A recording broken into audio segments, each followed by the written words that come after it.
I'm joined now by Ahmed Rushdi, who is the executive manager of the House of Iraqi Expertise Foundation. Thanks so much for coming in. Let me first just establish if you are among those who actually long for the reign of Saddam Hussein.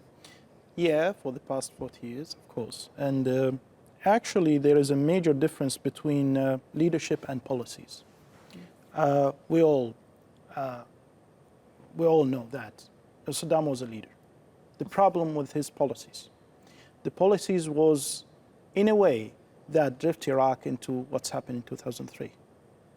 Now, the problem is that people now, when they are comparing between these two eras, between before 2003 and after 2003, after 13 years, 2003, it always coming into mind the policies. It's supposed to be there was a state before 2003. Now we are talking about a failure state. There's no security, there are so many things about corruption, unemployment, and so on. And the most important thing is that there's global terrorism now in Iraq. Sure. But while you say he was a leader, yeah, I dare to say most people call him an absolute tyrant. Yeah. And is tyranny the best that Iraq can do? Well, tyranny is a type of leadership.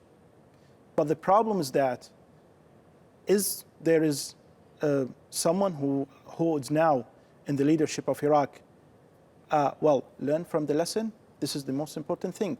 Now we are talking about a tyrant. Now we are talking about so many tyrants. There is no real state now in Iraq. There is no real secure Iraq.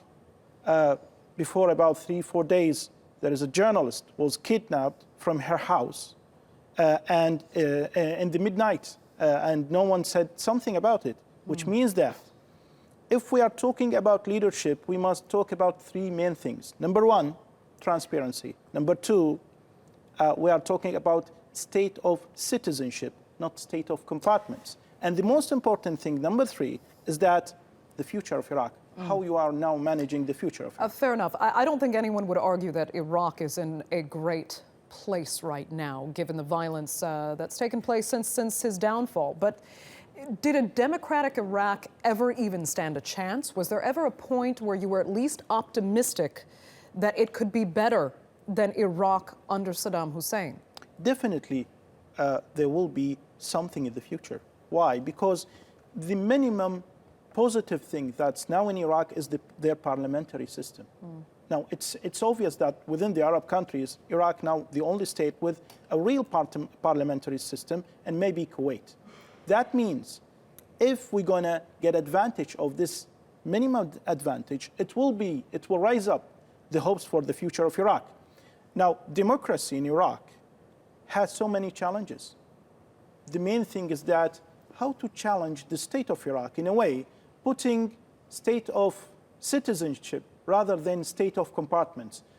It means that the ideology of compartments, Sunni, Shia, and Kurds, now failed. It's the ideology of citizenship. We are all Iraqis, or we're going to end up of a new psychic speaker in the area, and it will be splitting of Iraq in a way that we are now thinking that the hope of Iraq with the national reconciliation, or what's now talking about historical reconciliation. Okay, Ahmed Rushdi, unfortunately, we're going to have to leave it there. Thanks so much for sharing your perspective.